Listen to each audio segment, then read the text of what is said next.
Throughout the history of the U.S., African Americans have been discriminated. As the ideals of racism transcends throughout the history of America, we see that has taken the form of slavery to the Jim Crow era, as well as the most recent war on drugs. African Americans have endured discrimination throughout their whole existence in the United States of America ever since stepping foot on American soil in the 1600s, resulting in their inequality in supposed equal rights granted to all American citizens ever since the passage of the 13th, 14th, and 15th Amendment, also known collectively as the Civil Rights Amendment.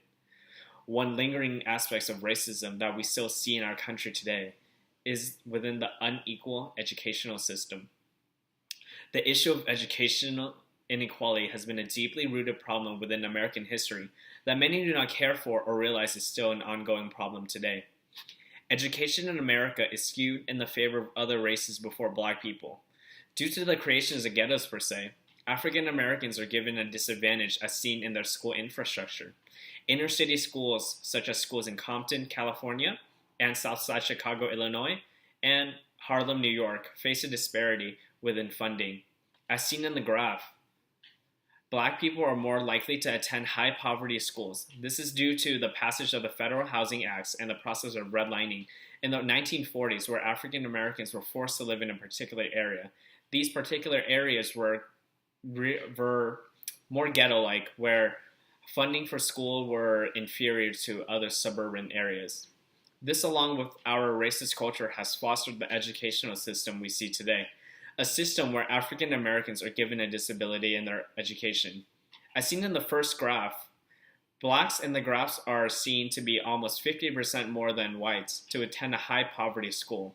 Also, less than 10% of blacks are seen to attend low poverty schools, raising the sad realization of why this is the case within our country. Blacks are discriminated within our country. This issue is hard to solve due to the fact that we do not make changes large enough to solve the issue. The problem of educational inequality cannot be fixed within a single act, such as the No Child Left Behind Act, but rather we need to change the public perception of African Americans as a whole. By doing this, we will allow for our country to restructure itself into actually being equal, where every race, including African Americans, will be equal. Although racism is frowned upon today, it is still implied within our country, within our politics, within our culture, resulting in the inequality for blacks as we see now today. This is a big problem. One example is President Trump using the reference to the good old days to push black people out of his rallies in order to run his campaign. This is not okay. To fully resolve this issue, we need to restructure the way African Americans are perceived by all American citizens in order to ensure an equal educational system where education is fair and the same for all American citizens and for our future.